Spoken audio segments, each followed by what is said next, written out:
വിഷു ആഘോഷ ദിവസമായ ഇന്ന് മലബാർ മേഖലയിൽ സ്ഥാനാർത്ഥികൾക്ക് പൊതുപര്യടനമില്ല. സ്വകാര്യ സന്ദർശനത്തിലാണ് സ്ഥാനാർത്ഥികൾ. മണ്ഡലം LDF സ്ഥാനാർത്ഥി ബാലകൃഷ്ണൻ മാസ്റ്റർ തൃക്കരിപ്പൂർ നിയോജകമണ്ഡലത്തിലെ മൌക്കാട് കാന കുഞ്ഞികൃഷ്ണൻ അനുസ്മരണ സമ്മേളനത്തിലാണ് പങ്കെടുത്തത്. ഉച്ചയ്ക്ക് ശേഷം കല്യാശ്ശേരി നിയോജക മണ്ഡലത്തിൽ വിവിധ കേന്ദ്രങ്ങളിലെത്തി വോട്ടഭ്യർത്ഥിക്കും. UDF സ്ഥാനാർത്ഥി രാജ്മോഹൻ ഉണ്ണിത്താൻ വിവിധ കേന്ദ്രങ്ങളിലെത്തി വോട്ടർമാരെ കാണും. കാസർഗോഡ് ലോക്സഭാ മണ്ഡലം NDA സ്ഥാനാർത്ഥി ML അശ്വിനിക്ക് ഇന്ന് തെരഞ്ഞെടുപ്പ് പ്രചാരണം ഇല്ല. സ്വകാര്യ സന്ദർശനത്തിലാണ് കണ്ണൂർ ലോക്സഭാ മണ്ഡലം LDF സ്ഥാനാർത്ഥി MV ജയരാജൻ. പൊതുപര്യടനം ഇന്നത്തെ ദിവസം ഇല്ല. മണ്ഡലത്തിലെ മറ്റ് സ്ഥാനാർത്ഥികൾക്കും പര്യടനമില്ല. വടകര ലോക്സഭാ മണ്ഡലം LDF സ്ഥാനാർത്ഥി KK ശൈലജ ടീച്ചർക്ക് രാവിലെ പൊതുപര്യടനമില്ല. പ്രചാരണത്തിന്റെ ഭാഗമായി വൈകിട്ട് വികസന സംവാദം നടക്കും. ജോൺ ബ്രിട്ടാസ് MP-യാണ് പരിപാടി ഉദ്ഘാടനം ചെയ്യുക.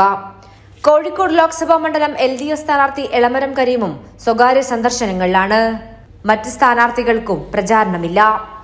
വയനാട് മണ്ഡലത്തിലും ആനി രാജയ്ക്ക് ഇന്ന് പ്രചാരണമില്ല. NDA സ്ഥാനാർത്ഥി K സുരേന്ദ്രൻ മാനന്തവാടി കേന്ദ്രീകരിച്ചാണ് പ്രചാരണം നടത്തുന്നത്. മലപ്പുറം LDF സ്ഥാനാർത്ഥി V വസീഫ് മലപ്പുറം മണ്ഡലത്തിലും പൊന്നാനി LDF സ്ഥാനാർത്ഥി KS ഹംസ താനൂരിലുമാണ് പര്യടനം നടത്തുന്നത്.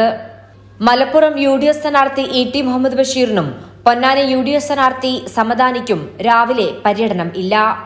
ഉച്ചകഴിഞ്ഞ് കുടുംബയോഗങ്ങളിൽ പങ്കെടുക്കും. വിഷുദിവസമായതുകൊണ്ട് തന്നെ പാലക്കാട് ആലത്തൂർ മണ്ഡലത്തിലെ സ്ഥാനാർത്ഥികൾക്കും ഇന്ന് പൊതുപര്യടനം ഇല്ല. കൈരളി ന്യൂസ്, കോഴിക്കോട്.